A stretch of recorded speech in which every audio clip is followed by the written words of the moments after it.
Nous revenons aujourd'hui avec le secrétaire permanent de la FESTAC, M. Richard Ndi Beko. Monsieur Richard, pourquoi avoir décidé maintenant de mettre en application la réforme paramétrique au regard des difficultés sociales que traversent les travailleurs gabonais?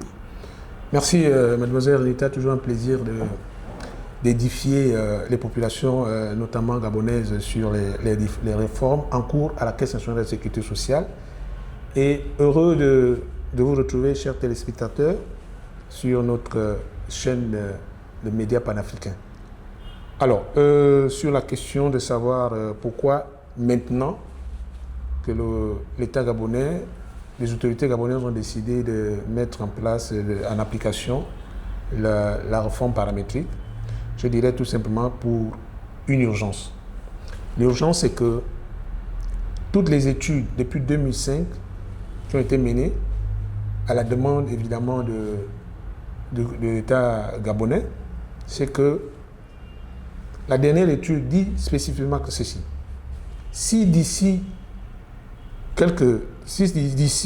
là, on ne mettait pas ça en place, c'est-à-dire que si on n'appliquait pas, on ne mettait pas cette réforme-là en place, d'ici 2030, il faut bien comprendre, d'ici 2030, la Caisse nationale de sécurité sociale n'allait plus payer les pensions. C'est-à-dire nos papas, nos mamans, qui perçoivent cette pension, parfois des orphelins, qui ont moins de 20 ans, alors, n'auraient plus de pension. On n'allait plus leur donner un seul radis comme pension à la Caisse nationale de sécurité sociale. Ça, c'est factuel. Nous qui cotisons maintenant, on n'aurait pas la garantie de percevoir notre pension à la fin de notre, à la fin de notre carrière. Donc, c'est ça l'urgence. Et donc, il fallait sauver un système que nous avons volontairement choisi et qui est le meilleur dans le monde. Et donc, je crois que c'est ça l'urgence. Il fallait sauver le système pour retrouver l'équilibre financier, pérenniser notre système, garantir l'équilibre financier, continuer à payer les pensions au-delà de 2030 et garantir le paiement des pensions de ceux-là, nous qui travaillons et qui cotisons pour nos pères et mères. Ça, c'est la principale raison.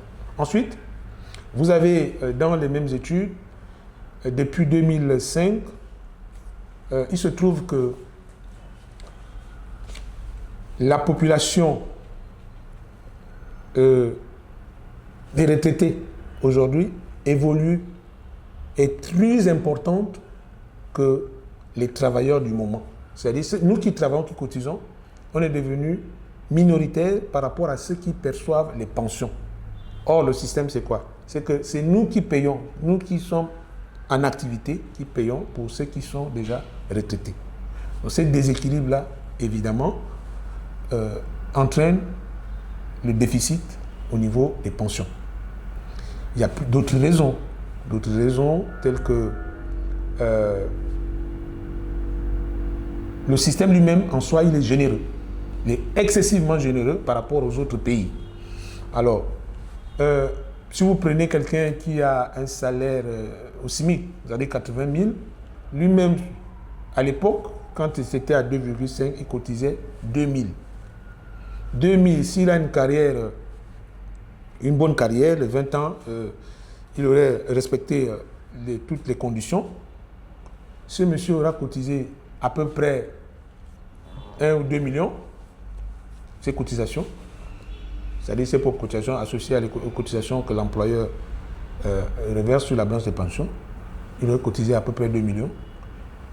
Or, la CNSS lui garantit un revenu de substitution qu'on appelle la pension toute sa vie. C'est-à-dire qu'après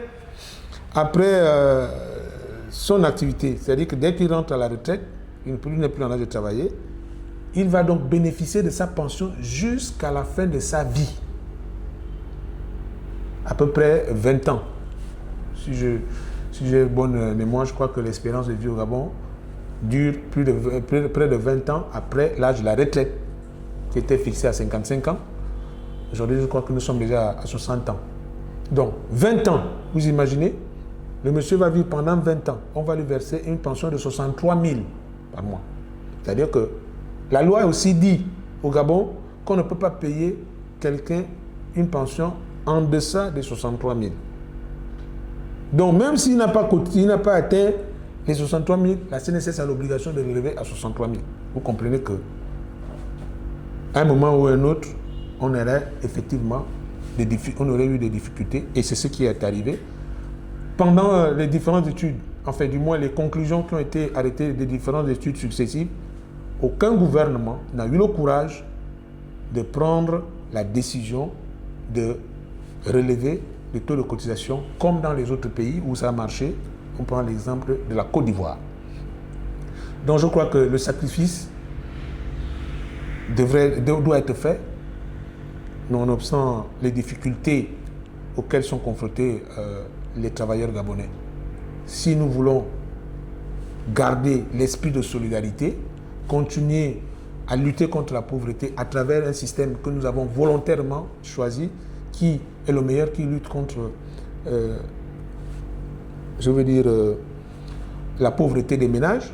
Donc, nos papas et nos mamans doivent continuer à bénéficier de leur pension,